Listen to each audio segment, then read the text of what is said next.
नमस्कार मित्रों, स्वागत है आपका। जैसा कि आप जानते हैं, जब भी आते हैं कुछ नया लेकर आते हैं, कुछ विशेष इन्फॉर्मेटिव आपके लिए होता है। पिछले सत्र में हमने राजस्थान सेट के बारे में जाना और राजस्थान सेट का हमने परीक्षा पैटर्न, परीक्षा की तिथि आदि सब कुछ समझ लिया था। अगर आपने फॉर्म भर दिया है तो हम आगे बढ़ें। फर्स्ट पेपर की कैसे तैयारी करनी है, थोड़ा सा हमने स्ट्रेटेजी भी जानी, उसका सिलेबस भी जाना और समय मिलेगा तो फर्स्ट पेपर के बारे में बात करेंगे। लेकिन हमारा जो सब्जेक्ट है उसके बारे में हम जाने, ये जरूरी है। पहले सिलेबस डिस्कशन करेंगे, उसी से हम आगे बढ़ेंगे। सिलेबस डिस्कशन के बाद ही हम बाकी की बातें करें तो बेहतर रहेगा। तो Rajasthan SET state eligibility test का हम सिलेबस जानते हैं। सबसे पहले सिलेबस के आगे हम फिर बात करेंगे। सिलेबस क्या है, परीक्षा पैटर्न आपको मैंने समझा ही दिया है कि 150 प्रश्न आपके आएंगे।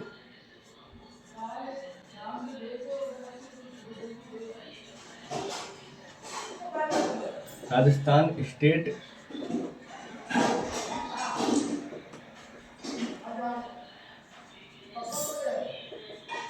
एलिजिबिलिटी टेस्ट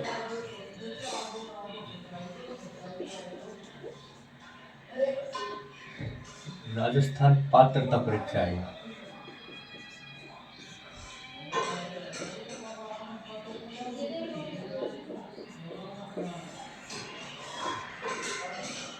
ठीक है, तो इसमें जैसा कि आप जानते हैं, पेपर 2 में, पेपर 1 में तो आपका रहेगा 50 प्रश्न,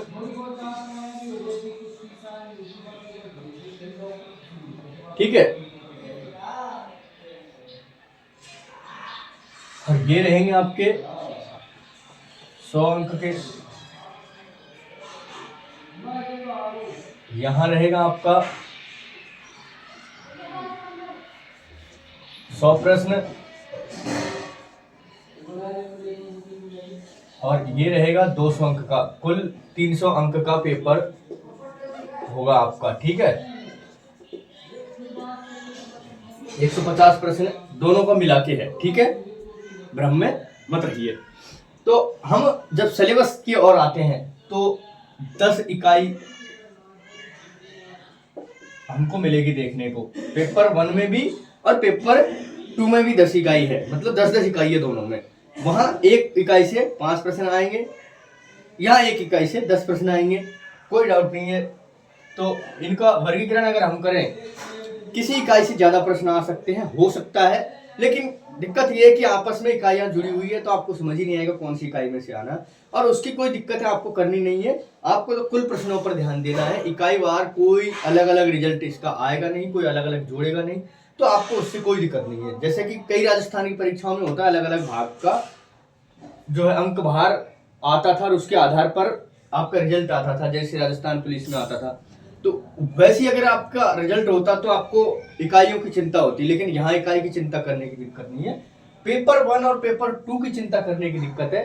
तो पेपर 1 में 40% अंक अनिवार्य है। कितना भी आपका हो, पेपर के हिसाब से आपको 40% लाना है। प्रश्नों की संख्या हमारे ऊपर डिपेंड नहीं करती है, डिपेंड ये करती है कितना प्रतिशत हमको लाना है ना। तो ये 40% आप यहां तक लाए और इसके बिना कुछ नहीं चलेगा आपका। 40% लाओ कैसे भी करके, आप वो स्ट्रेटेजी आपको बनानी पड़ेगी। इसमें जब पेपर 2 हम देखते हैं, तब आपका सब्जेक्ट के आधार पर मेरिट रहता है और उसके बाद भी कैटेगराइज होता है, ठीक है। तो सेट की वैसे मेरिट कम जाती है नेट से, एक बात। तो दूसरी बात ये है कि सेट में प्रश्नों का लेवल भी थोड़ा ठीक ठाक होता है, तो उसमें आपको बढ़िया होता है, नेगेटिव मार्किंग नहीं है। तो आपको अगर धुआंधार भी करोगे तो भी 40% 35% बिना देखे हुए विद्यार्थी कर देता है।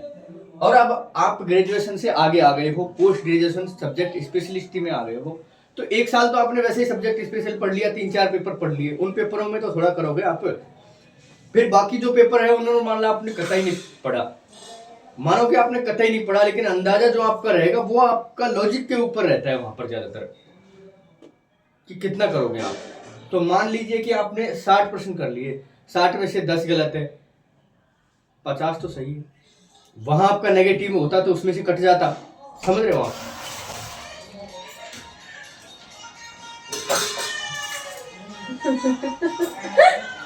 ले बोतल दे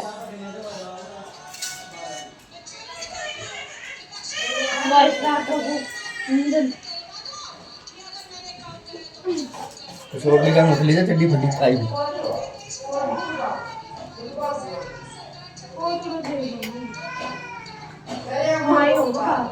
ले जा और ले जा।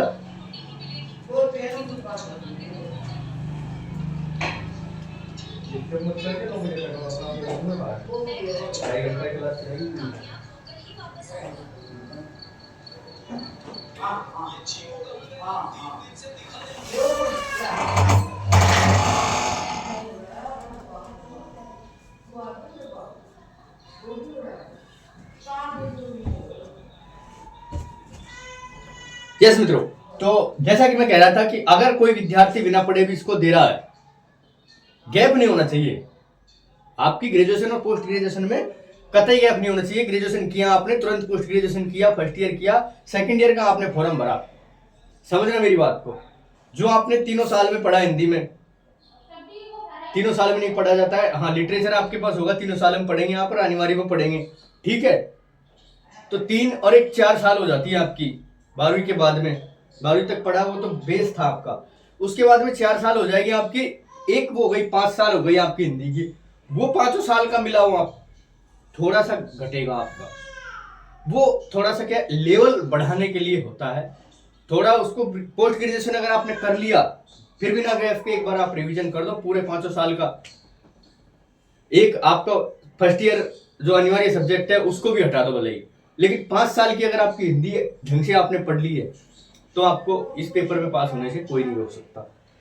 अंदाजा क्या कहता है हमारा, कि अंदाजा ये कहता है कि हमारा 80% के आसपास बनना चाहिए, तब जाके हम पास होंगे।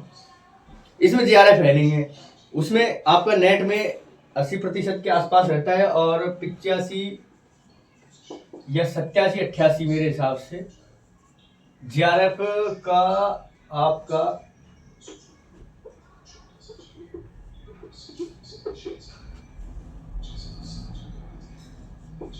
90 से 93 94 के आसपास रहता है। लेकिन ये कम ज्यादा होता रहता है, कैटेगरी के हिसाब से कम भी हो जाता है। इसकी आप चिंता मत करिए, यहाँ जीआरएफ जैसा कुछ होता नहीं है। और ये जो 80 है इसमें भी कम हो जाएगा, स्टेट के हिसाब से आपका 80% से कम हो जाएगा। कहने का अर्थ है कि अगर आपने 80% करे जी हम तो हम बात कर रहे थे सिलेबस की और हिंदी विषय के हमारे पेपर सेकंड के सिलेबस की। हम सबसे पहले डालते हैं हमारे यहाँ पर विषय जो है हिंदी रहेगा, और पाठ्यक्रम चर्चा हम कर रहे हैं।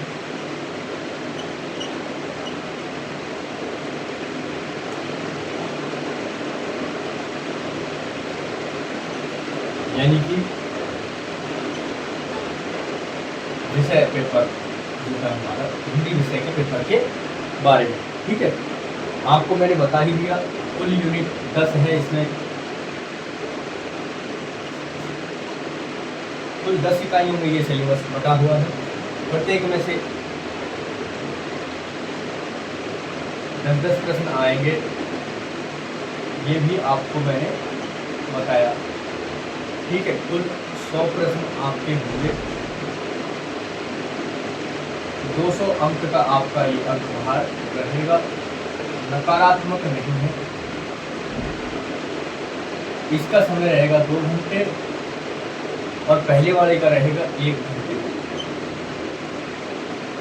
कुल मिला के 3 घंटे 150 प्रश्न आपके पास है। ये तो बात हो गई यहाँ तक की पैटर्न, ठीक है। पैटर्न के बाद में जब हम देखेंगे तो इकाइयों में इसको बांटा गया है सिलेबस को।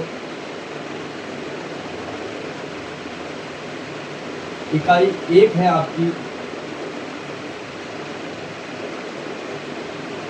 जिसका नाम है हिंदी भाषा और उसका विकास। समझना मेरी बात को, आपको हिंदी भाषा और उसके विकास में आपको जितनी ज़्यादा चीज़ें पढ़ी जा सके उतनी ज़्यादा पढ़नी, क्योंकि ये आगे भी आपको काम आएगा। अगर इसमें क्या है, ये सभी जगह रहती है।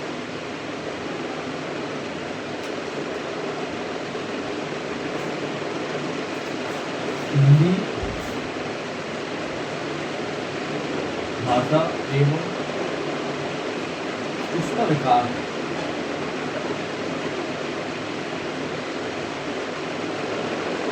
ठीक है, अब हम क्या जानते हैं, इसमें कई चीजें पढ़ेंगे। ऐतिहासिक पृष्ठभूमि के आधार पर कैसे तो हिंदी भाषा आगे बढ़ी, कैसे हिंदी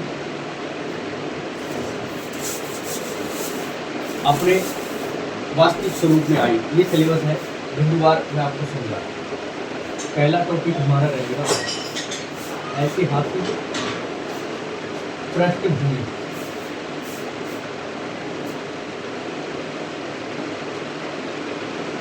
साथ के साथ मैं ये भी बताऊंगा कि आपको कहाँ से तैयार करनी है ये चीज़ें। तो आप जानते हैं पहले आपकी रहेगी संस्कृत, पाली, फिर प्राकृत, फिर ये अपभ्रंश है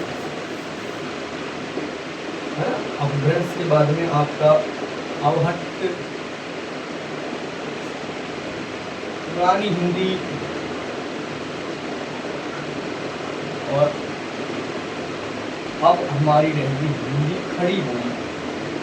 ये इस स्वरूप में कैसे कैसे आई, सारी विकास यात्रा आपको पढ़नी पड़ेगी। ठीक है, अब भौगोलिक विस्तार की दृष्टि से भी हम देखेंगे। जब हम पढ़ेंगे तो एक ही साथ में दोनों चीजें पढ़ लेंगे। भौगोलिक विस्तार कहाँ कहाँ पर है हिंदी का, तो 4 प्रकार की बातें हिंदी में हमने 4 प्रकार की बातें थे इसके। एक तो था पश्चिमी, ठीक है, पूर्वी हिंदी जो बिहार साइड की है, पूर्वी हिंदी, पहाड़ी, एक है राजस्थानी। राजस्थानी को विशेष रूप से पढ़ना है, इसकी बोलियां इत्यादि आपको अलग से पढ़ाई जाएगी। ठीक है, और एक होता है ब्रज बुंदेली, या मतलब एक उपभाषा जो है ना सारी, और उनकी बोली भी पढ़नी पड़ेगी आपको। ठीक है, उपभाषा है और उनकी बोली आ जाएगी, ब्रज, बुंदेली, खड़ी बोली, कन्नौजी, ये सब कुछ आपको पढ़ना पड़ेगा। अब इसके रूप के आधार पर पढ़ना पड़ेगा इसको अपन को। रूप कौन कौन से, एक तो उर्दू हिंदी, दक्षिणी हिंदी,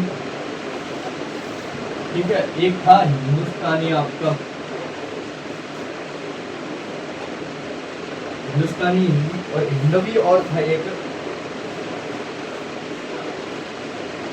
एक खड़ी बोली हिंदी। ठीक है, एक चीज और आती है आपकी, वो भी रूपी है। क्या क्या, एक तो राजभाषा, हिंदी के विविध रूप में ही आता है राजभाषा।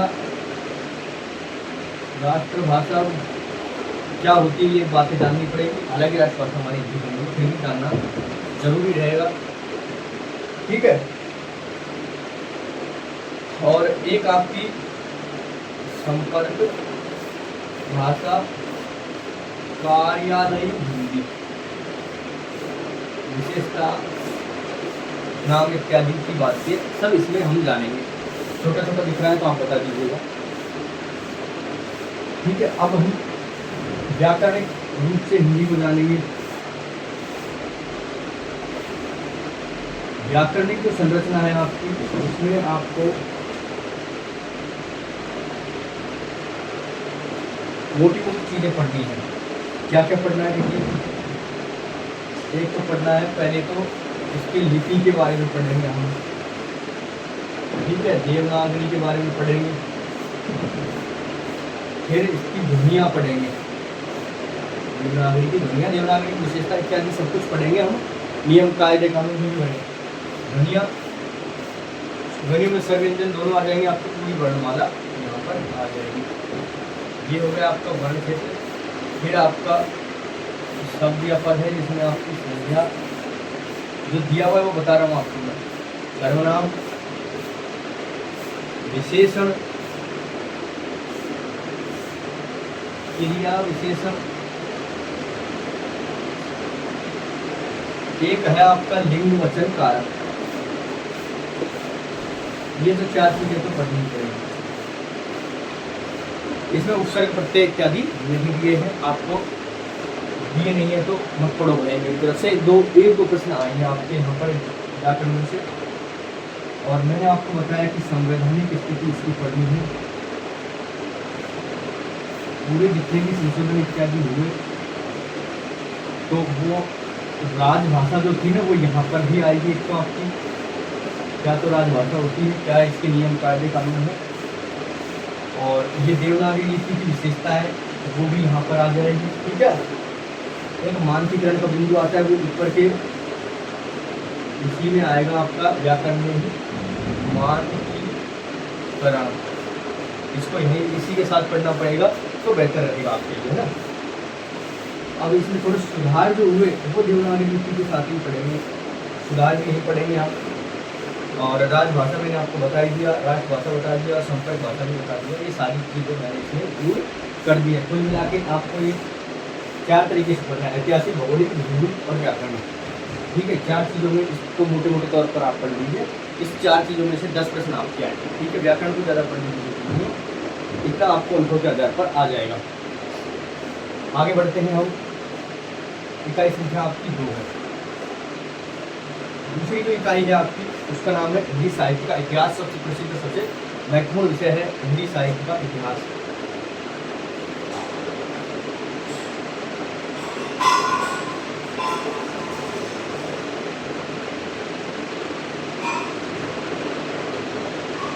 आइए आगे बढ़ते हैं। इतिहास में जैसा कि हम हर परीक्षा में जानते आ रहे हैं, इतिहास की कोई ज़्यादा पुस्तकें आपको पढ़नी नहीं है, लेकिन ये हिंदी साहित्य इतिहास तय करेगा कि आपका सब्जेक्ट कितना मजबूत है और इस सब्जेक्ट में से आप क्या क्या कर सकते हैं। आपके इतिहास की जो तैयारी है वही आपको तय करेगी कि सब्जेक्ट में आप कितने मजबूत हैं, क्योंकि ये यहाँ से सब्जेक्ट चालू होता है। ये तो बेसिक थी हिंदी हमारी, यहीं से सब्जेक्ट चालू होगा। आगे बढ़ते हैं।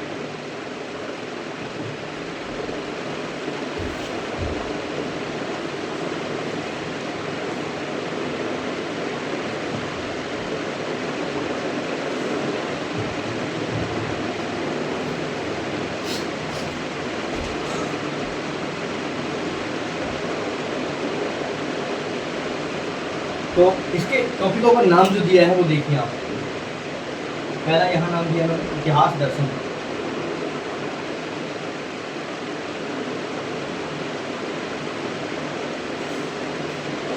मित्रों, अगर आप मेरे साथ लगातार इस कक्षा में बने हुए हैं, आपका मेरे चैनल पर लगातार बने हुए हैं, तो आपने देखा हुआ हिंदी साहित्य के इतिहास में बहुत बातें करता हूँ। तो हमने एक दो जो है थ्योरेटिकल क्लास में पढ़ी, उसमें हमने हिंदी साहित्य के इतिहास को जाना। तो शुरू में क्या चीज़ें आती है, क्रमवार जानना है हमें इतिहास।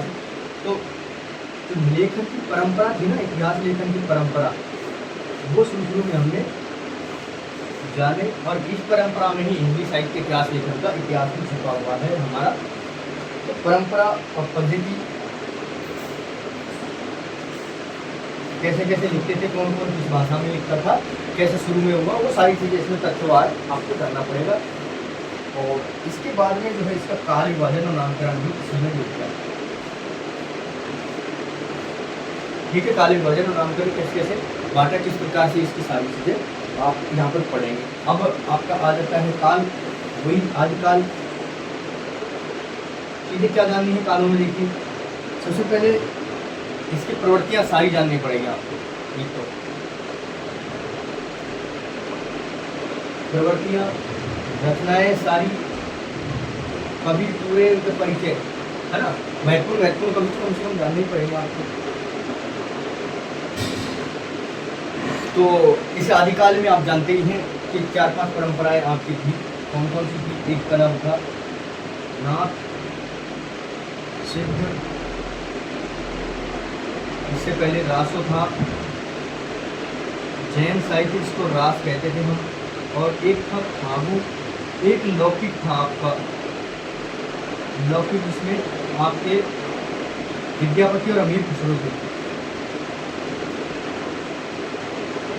ठीक है,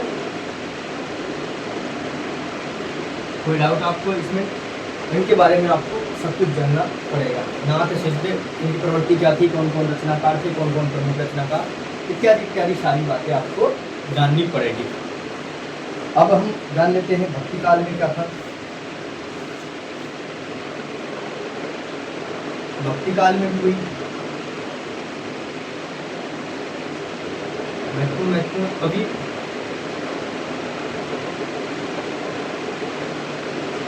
शुरू में इन्होंने दिया है वैचारिक पृष्ठभूमि।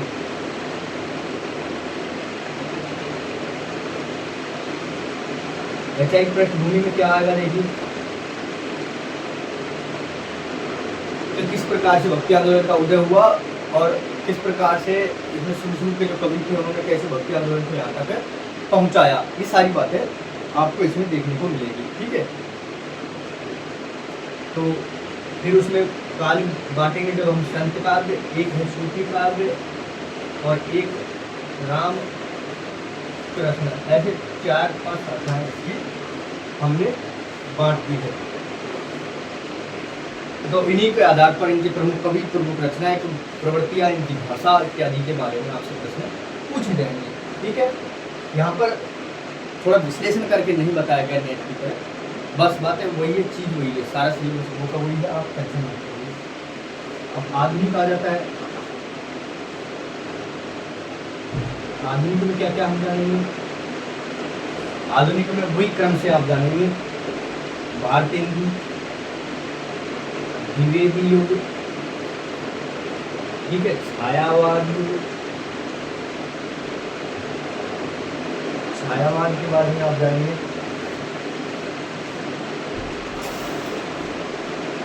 प्रगतिवाद, प्रयोग, प्रयोग के बाद में नई कविता। ठीक है, अब नई कविता के आगे जो समकालीन कविता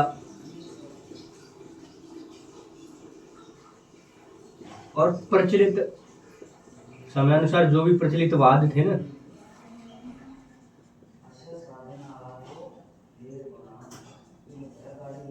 और सब कुछ जो भी प्रवृत्तियां समयानुसार थी उनको हम समयानुसार पढ़ते रहेंगे। प्रचलित वाद और प्रवृत्ति इन्होंने बताई नहीं, लेकिन मैं आपको बता रहा हूँ क्योंकि इनमें से प्रश्न आ जाएंगे। जैसे छायावाद है, छायावाद के समय ब्रज काव्य चला थोड़ा बहुत, तो वो पूछ लिया जाएगा। आप कहेंगे तो सिलेबस में नहीं था, लेकिन नहीं, ऐसा नहीं है। सिलेबस में ये जो लाइन दी हुई है ये ध्यान रखो आप।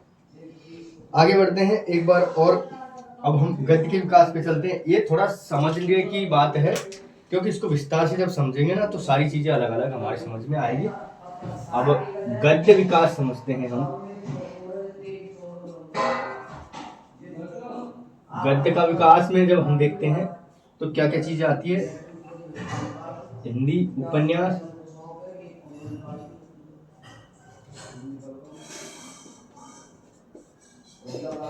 कहानी, नाटक, निबंध, आलोचना,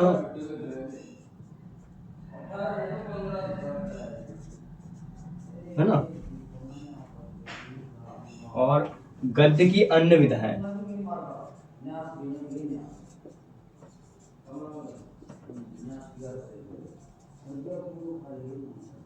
जिनमें आएगा रेखा चित्र,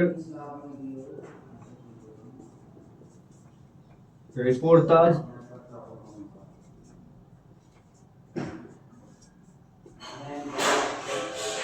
और संस्मरण। एक आएगी आत्मकथा, जीवनी, डायरी भी आ जाएगी इसी में। ठीक है, ये सारी चीजें आपको पढ़नी पड़ेगी। बोल बोल के बता रहा हूँ मैं, आपको यहाँ दिख रहा नहीं है तो समझ लीजिए एक बार आराम से। गद्य के विकास में जो चीजें आएगी वो आप जानते हैं, हिंदी का उपन्यास, कहानी, नाटक, निबंध, आलोचना और गद्य की अन्य विधाएं। अन्य विधाओं में जो भी सारी प्रचलित विधा होती है, डायरी है, आपका रिपोर्टाज है, संस्मरण है, रेखा चित्र है ना, पत्र लेखन, समाचार पत्र, पत्र लेखन, वो भी आ जा सकता है। तो हालांकि वो मीडिया में आ जाएगा, लेकिन इसमें से कुछ प्रश्न पूछ लिए जाते हैं गद्य की अन्य विधाओं में। तो ये तो आपकी यूनिट 2 थी। अब यूनिट 3 पढ़ लेते हैं एक बार, थोड़ा सा यूनिट 3 के बारे में जान लेते हैं क्या है। ये बहुत महत्वपूर्ण और बहुत कठिन यूनिट मानी जाती है। इकाई 3 साहित्य शास्त्र, इसका नाम यही है, साहित्य शास्त्र। साहित्य शास्त्र हमारी तीसरी यूनिट है। भारतीय एवं पाश्चात्य दोनों तरीके से हमको साहित्य शास्त्र पढ़ना है। इसमें हम जानते हैं कि भारतीय में हमारा रस सिद्धांत आएगा। रस सिद्धांत में 3 टॉपिक इसमें क्लियर दिए हुए हैं अंदर से। सिद्धांत, रस निष्पत्ति, साधारणीकरण। ठीक है, रस सिद्धांत उसके बारे में मतलब जानना है। उसके बाद में इसकी निष्पत्ति और रस साधारणीकरण। अब संप्रदाय जो दिए हुए हैं वो कौन कौन से हैं देखिए। संप्रदाय में अलंकार संप्रदाय, रीति संप्रदाय, वक्रोक्ति संप्रदाय, ध्वनि संप्रदाय, औचित्य संप्रदाय।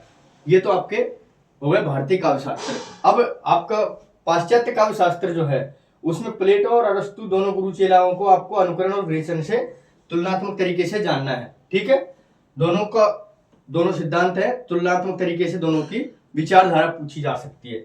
अब आगे आ जाता है वर्ड्सवर्थ। उसने काव्य साधन, काव्य भाषा और सिद्धांत का जो सिद्धांत दिया, काव्य भाषा सिद्धांत। कॉलरिज ने कल्पना और फैंटेसी का सिद्धांत दिया, आपको बताइए। टी.एस. एलियट ने परंपरा की अवधारणा और निर्व्यक्तिकता का सिद्धांत दिया। आई.ए. रिचर्ड है मूल्य और अंतःकरण का सिद्धांत दिया। ठीक है, मूल्य और अंत संवाद नाम से सिद्धांत जो दिया आई.ए. रिचर्ड ने। यह नहीं दिख रहा है तो मैं आपको बता रहा हूँ। T S. Eliot, I A. Richard, Coleridge और वर्ड्सवर्थ और प्लेटो, अरस्तु, ये 5-6 आपके दिए हुए हैं पाश्चात्य काव्य शास्त्र में। यहाँ थोड़ी सी बातें और जान लेते हैं हम। एक पुस्तक मैंने आपको सजेस्ट की है यहाँ पर, हिंदी भाषा एवं साहित्य का वस्तुनिष्ठ इतिहास, सरस्वती पांडे, गोविंद पांडे की। ये आपका भाषा के टॉपिक में थोड़ा सा कवर कर सकती है लेकिन पूरा तो नहीं कर पाएगी। हालांकि हो सकता है कि सेट में आपके लेवल ज्यादा अच्छा नहीं आए प्रश्नों का, इसलिए ये पुस्तक आप एक बार पूरा पढ़िए, उसके बाद में आपको एहसास होगा कि वाकई में तैयारी की हमको आवश्यकता है। लेकिन अगर आपके पास समय है तो पहले एक बार रामचंद्र शुक्ल साहब की पढ़ लीजिए। ठीक है, रामचंद्र शुक्ल साहब की इतिहास की बुक पढ़ने के बाद इसको पढ़ेंगे तो आपको ऐसा लगेगा कि हमारा काम हो गया। ठीक है, रही बात भाषा के बारे में, तो हिंदी भाषा का उद्भव एवं विकास में आपको जो है कई पुस्तकें मिल सकती है, लेकिन यहाँ पर जो चीज है आपकी भाषा का उद्भव और विकास, उसमें ज्यादा कुछ आपका दिया नहीं है। इसलिए आप कोई भी एक ऑथराइज बुक पढ़ लीजिए, बुकों के बारे में अलग से हम बात करेंगे, है ना। तो फिलहाल के लिए यही है। और यहाँ पर रस सिद्धांत और काव्य शास्त्र की जो बुक है, ज्यादा हर टॉपिक के बारे में बुक पढ़ेंगे तो समस्या आ सकती है, लेकिन ये जो टॉपिक है आपका, ये पुस्तक जो है ये टॉपिक कवर आपका इतना ज्यादा कर नहीं पाएगी, लेकिन फिर भी मोटे मोटे तौर पर कवर कर लेगी। और इस काव्य शास्त्र में वो सबसे हार्ड यूनिट माना जाता है, इसलिए इसमें आपको ज्यादा उलझना नहीं है। जो यूनिट आपके लिए आसान है, जिसमें आप अच्छे तरीके से पढ़ सकते हो, उसमें अच्छे तरीके से नंबर लाने की कोशिश करें। मेरा मानना ये है, इसको भी वहीं से कवर करने की कोशिश करें। आगे बढ़ते हैं, एक बार आप इसको नोट डाउन कर लीजिए।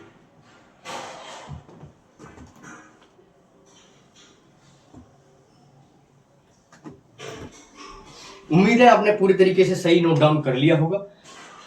ये पूरी बात आपके लिए बड़ी महत्वपूर्ण थी। अब हमने 3 यूनिट जाने, आगे के हमारे यूनिट पूरे जानते हैं। एक बार आपको इसके बारे में देख ले कि इकाई 1 मैंने बताई आपको हिंदी भाषा में उसका विकास।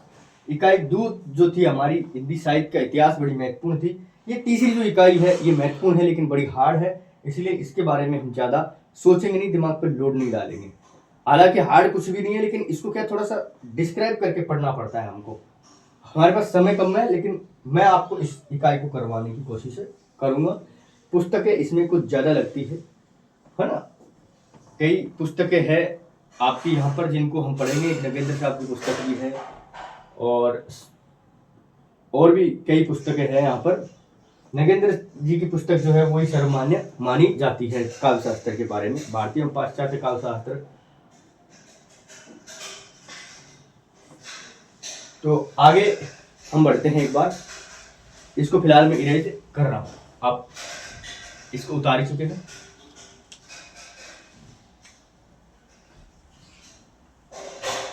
जुड़ चुके हैं हम आपके साथ में।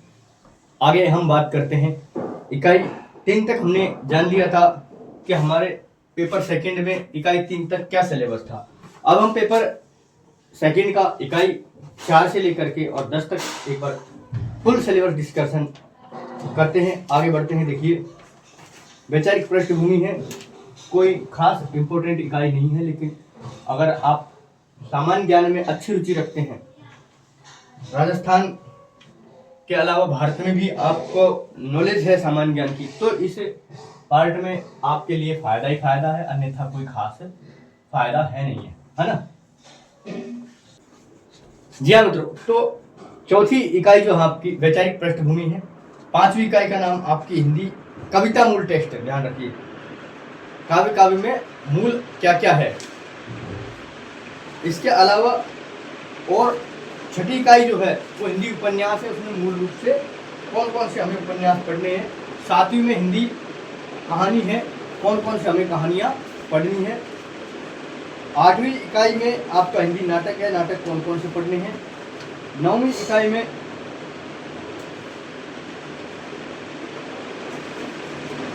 आपका जो है निबंध है, हिंदी निबंध कौन कौन से हमें पढ़ने हैं। एक 10वीं इकाई भी है जो गद्य की अन्य विधाएं हैं उनके लिए है। तो कहने का अर्थ है कि आपके पास में 4 यूनिट तक जो ऐसी चीजें हैं जिनको आप हिंदी में सामान्य रूप से पढ़ेंगे, उसके बाद में आपकी जो सारी यूनिटें हैं वो आपकी मूल टेक्स्ट पर आधारित है। कहने का मतलब आधे से ज़्यादा सिलेबस आपका मूल रचनाओं पर आधारित है। मूल रचनाएं कौन कौन सी हैं जिन्हें हमें पढ़ना है वो हम जान लेते हैं। एक बार इकाई संख्या 4 ही हम जान लेते हैं, क्योंकि 4 इकाई में थोड़ी सी चीज़ें हैं, उसके बाद में हमें मूल पर बातें करनी है। ठीक है, वैचारिक पृष्ठभूमि आइए जानते हैं। वैचारिक पृष्ठभूमि में क्या क्या जानेंगे।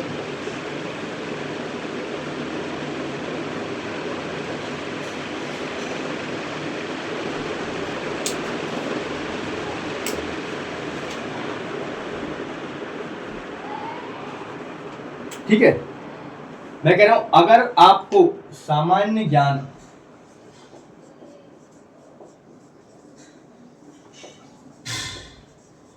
की अच्छी जानकारी है तो आप वैचारिक पृष्ठभूमि पर हाथ डालिए, अन्यथा आप मोटे तौर पर अपनी समझ के आधार पर ही उस बात को ध्यान में रखिए। पढ़ने के लायक अगर आपके पास समय है तो आप पढ़िए, जो आपके नवजागरण इत्यादि है उनको थोड़ा गहराई से पढ़िए। हिंदी में भी इसका आपका जुड़ाव है।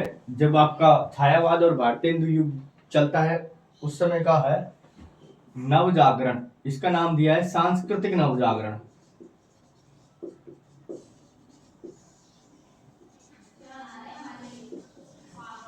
ठीक है, सांस्कृतिक नवजागरण में आपका आएगा भारतीय नवजागरण,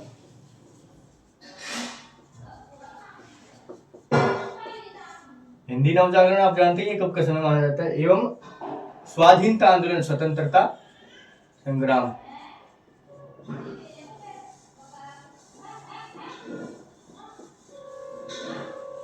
ठीक, अब और इसमें क्लियर कट लिखा हुआ है भारतेंदु और महावीर प्रसाद द्विवेदी का योगदान, सरस्वती पत्रिका का योगदान भी इसमें कह सकते थे। ये सरस्वती पत्रिका का बड़ा महत्वपूर्ण योगदान इसमें है। प्रमुख वैचारिक धाराएं कौन कौन सी है,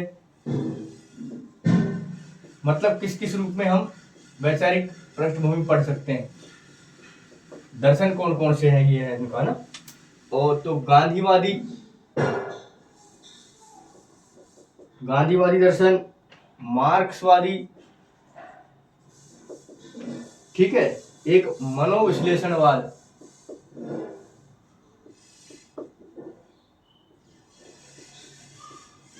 पढ़ना है, ध्यान में रखने वाली बात है, बहुत महत्वपूर्ण है। अस्तित्ववाद, जो पाश्चात्य काव्य शास्त्र में छूट गए ना वो टॉपिक इन्होंने यहां जोड़ दिए। और एक है उत्तर आधुनिकतावाद,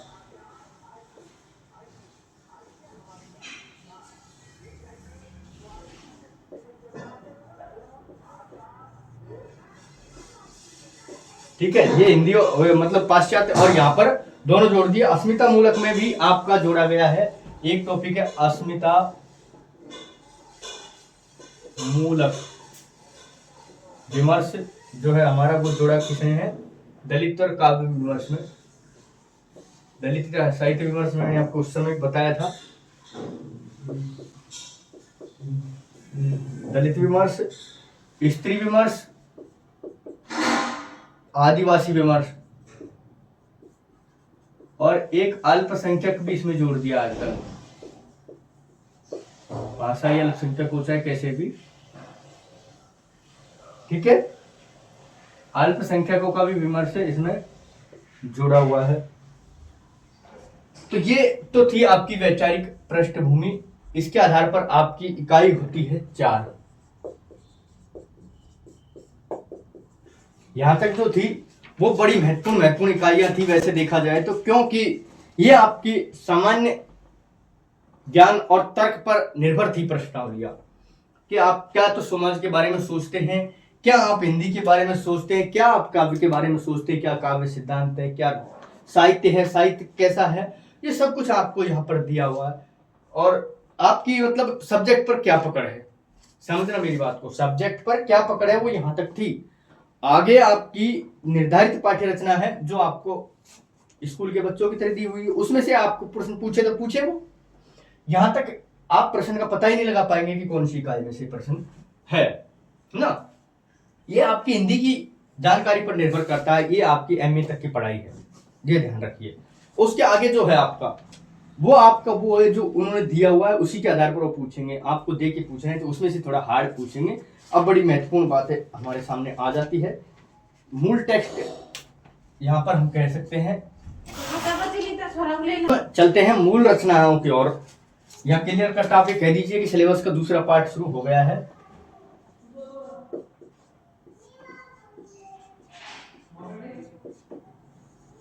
तो ये समझो कि हिंदी में हम जो पढ़ते हैं वो क्रम वाइज, हिंदी में हम जो पढ़ते हैं क्रमवार।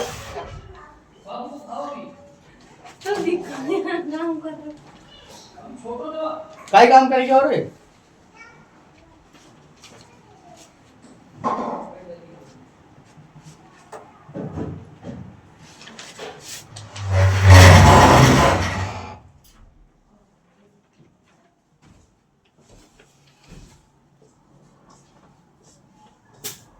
जैसे जैसे हमारी हिंदी का विकास हुआ वैसे वैसे ही इसमें रचनाओं की जो विधाएं हैं वो बढ़ती गई।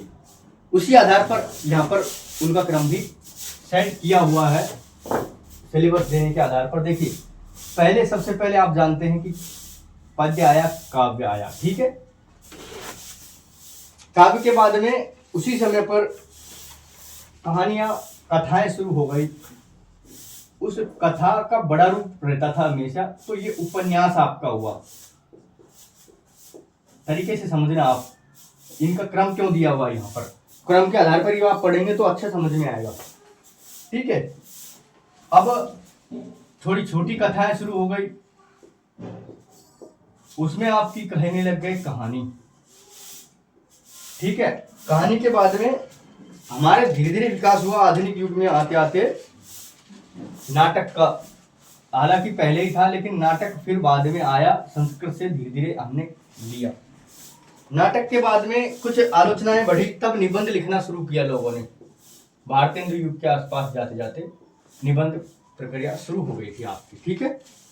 निबंध के बाद में और गद्य की अन्य विधाएं जो आपकी आ गई, फिर तो अन्य विधाओं में रचनाएं करी जाने लग गई। इस प्रकार से आपका जो है ये क्रम रहेगा, यही क्रम आपको पढ़ना है और इसी क्रम के आधार पर यहाँ पर सिलेबस दिया हुआ है।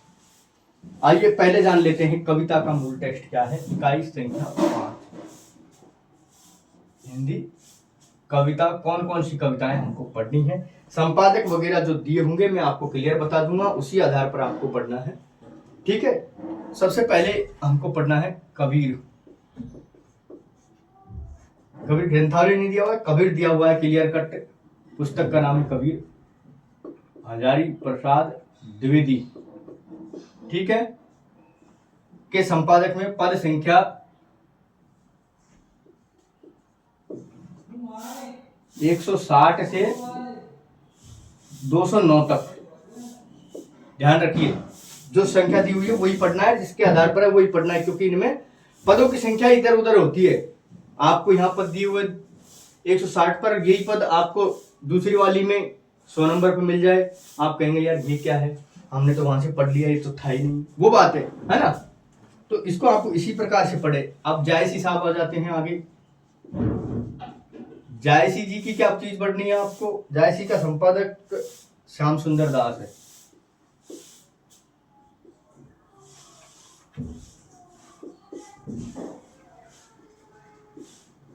श्याम सुंदर दास जी के संपादकत्व में जो जायसी की रचना संपादित हुई है, उसमें नागमती वियोग वर्णन खंड पढ़ना है।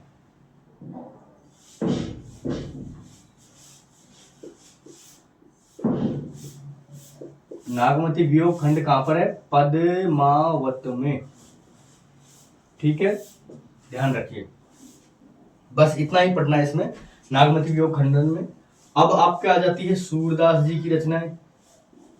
भक्ति काल शुरू हो गया। सूरदास में भ्रमर गीत सार, नाम दिया हुआ तो नाम पढ़ो, है ना। ये है आचार्य रामचंद्र शुक्ल, जानते ही हैं आप रामचंद्र शुक्ल साहब को। तो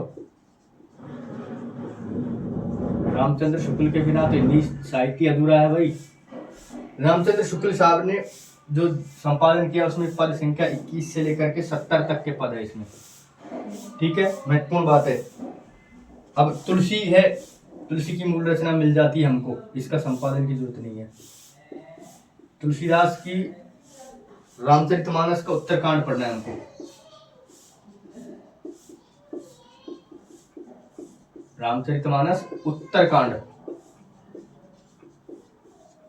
ठीक, अब बिहारी भी आ जाते हैं, रीति काल आ गया तो बिहारी का क्या पढ़ना है? देखिए, बिहारी सत्सई है आपकी, और बिहारी रत्नाकर नाम से जगन्नाथ दास रत्नाकर ने एक संपादन किया। बहुत रचनाएं संपादन हुई, इसीलिए इनका नाम बिहारी रत्नाकर अलग से इन्होंने दिया। और ये है जगन्नाथ दास रत्नाकर, आप जानते ही है।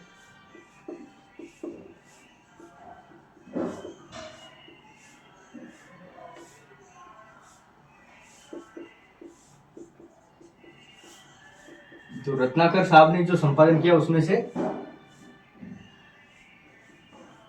प्रथम 50 दोहे आपको पढ़ने हैं। That's it. ये तो हो गया आपका बिहारी साहब। आप आगे बढ़ते हैं, घनानंद आ जाते हैं, रीति काल में आते आते घनानंद साहब। क्रमवारी दिया हुआ है, आप टेंशन मत करिए कतई, है ना। घनानंद कवित्व एक संपादन किया विश्वनाथ जी ने, वो विश्वनाथ प्रसाद मिश्र द्वारा जो संपादित है ना। और इन्होंने यहां पर संख्या आपको दी हुई है क्लियर कट, 50 दोहे हो या कवित्व हो, जो भी है 50 छंद इन्होंने दिए हुए हैं। इसमें क्रम हो सकता है, ये कवित्व के बीच में कुछ और भी छंद दे दिया हो, सवैया वगैरह कुछ और, इसलिए। ठीक है, अब आ जाता है आधुनिक काल, मैथिली शरण गुप्त।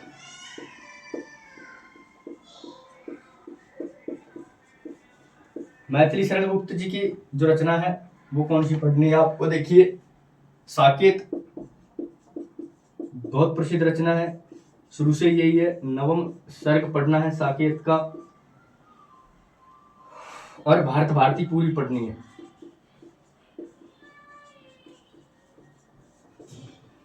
ठीक है, अब आगे क्या पढ़ना है? और कामायनी पढ़नी है जयशंकर प्रसाद की।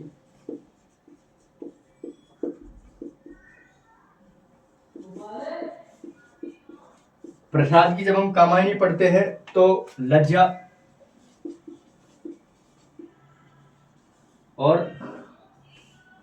इड़ा सर्ग, श्रद्धा लज्जा इड़ा,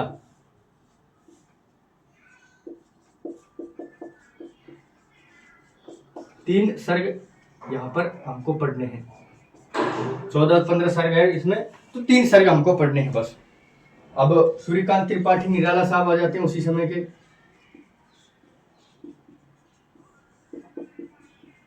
क्या क्या पढ़ना है, बड़ी महत्वपूर्ण बात है। निराला साहब ने जो रचनाएं लिखी उसमें से आपको पढ़ना है जूही की कली।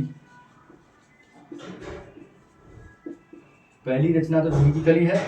जागो एक बार फिर,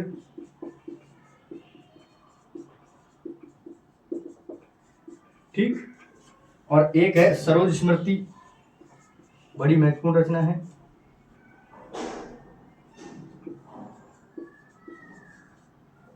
सरोज स्मृति के बाद में आपका इसमें है राम की शक्ति पूजा।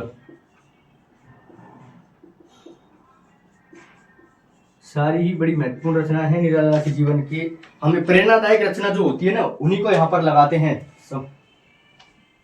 अब पंत साहब आ जाते हैं।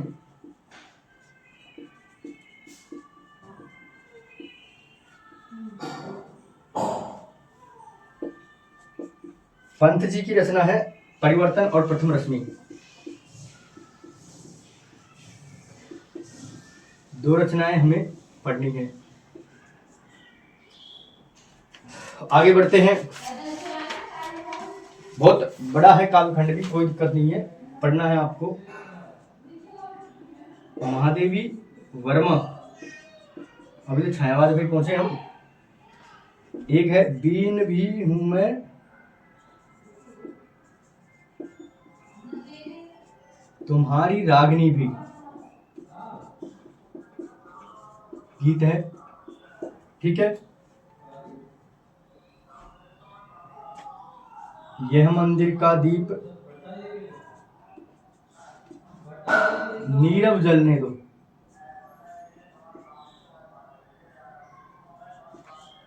ठीक है। यह मंदिर का दीप से नीरव जलने दो, ये गीत है, आप देखते ही समझ जाएंगे। अब रामधारी सिंह दिनकर साहब की बारी आ गई।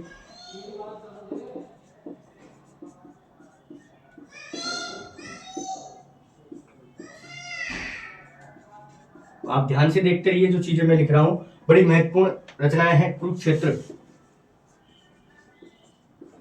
आपको वहां भी दी हुई थी, अब इसमें तीसरा सर्ग है, वहां पर छठा सर्ग दिया हुआ था। और एक है रश्मि रथी, बड़ी महत्वपूर्ण रचना है, इसको यहां लिखता हूं मैं। पूरी की पूरी रचना पढ़नी है। रश्मि रथी कर्ण के चरित्र पर आधारित है। अज्ञेय की रचनाएं हैं, देखिए कौन कौन सी है अज्ञेय की। कलगी बाजरे की, एक तो ये है, कविता है ये भी, है ना। हरी घास पर क्षण भर,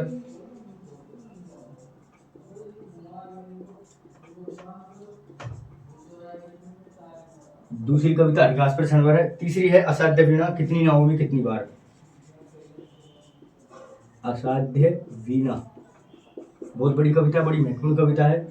एक है कितनी नावों में कितनी बार, ठीक है। अब मुक्तिबोध साहब आ जाते हैं, देखिए बाकी यहां लिख लेते हैं हम। मुक्तिबोध क्या लिखते हैं, भूल गलती,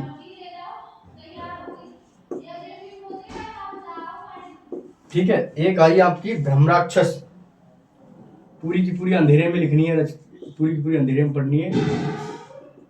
और एक है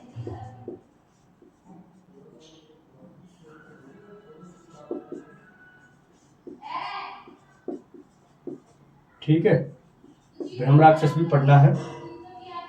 तीन है। अब एक नागार्जुन जी साहब है, नागार्जुन जी की रचनाएं बड़ी महत्वपूर्ण आपको मिलेगी। देखिए कालिदास नाम की एक कविता है, वो पढ़नी है। एक पढ़ना है बादल को घिरते देखा,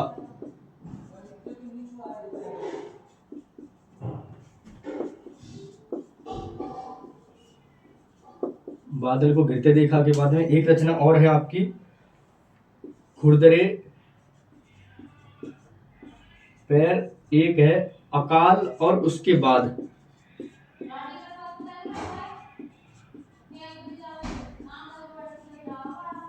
ठीक है।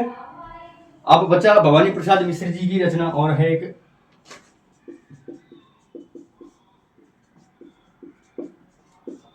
बड़े महत्वपूर्ण कवि है, भवानी प्रसाद मिश्र की है गीत फरोश, सतपुड़ा के जंगल।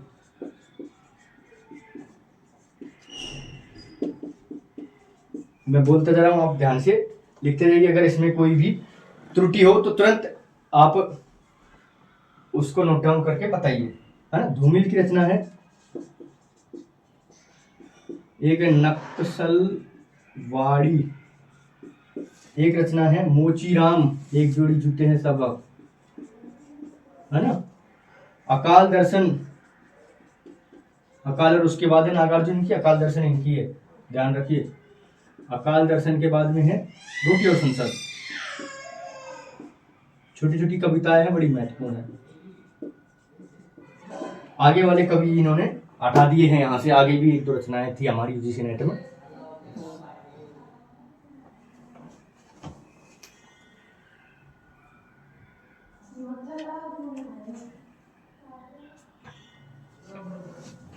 ये तो हो गया आपका पूरा का पूरा काव्य खंड। काव्य में ये सारी रचनाएं आपको पढ़नी है। कुछ दिख रहा नहीं है तो आप अवश्य कमेंट करिएगा। ऊपर से नवजागरण स्वाधीनता आंदोलन से आपको इसमें वैचारिक पृष्ठभूमि बताई मैंने, और यहां से आपका काव्य खंड है, ठीक है। यहां तक काव्य है। आगे जब हम उपन्यास पढ़ते हैं तो उपन्यास की यूनिट अलग है। इसमें जो दी हुई रचना है वो सारी सीरियल वाइज है, इनको सीरियल वाइज पढ़ेंगे तो आपको अच्छे समझ में आएगा, ठीक है। कुछ शॉर्टकट अपनाया नहीं है, बस महादेव वर्मा का एक गीत है उसको आगे लिखा है, और वो आप जानते हैं, यह मंदिर का दीप इसे नीरव जलने दो। आगे हम बढ़ते हैं यूनिट 6 उपन्यास की ओर। हिंदी उपन्यास में हम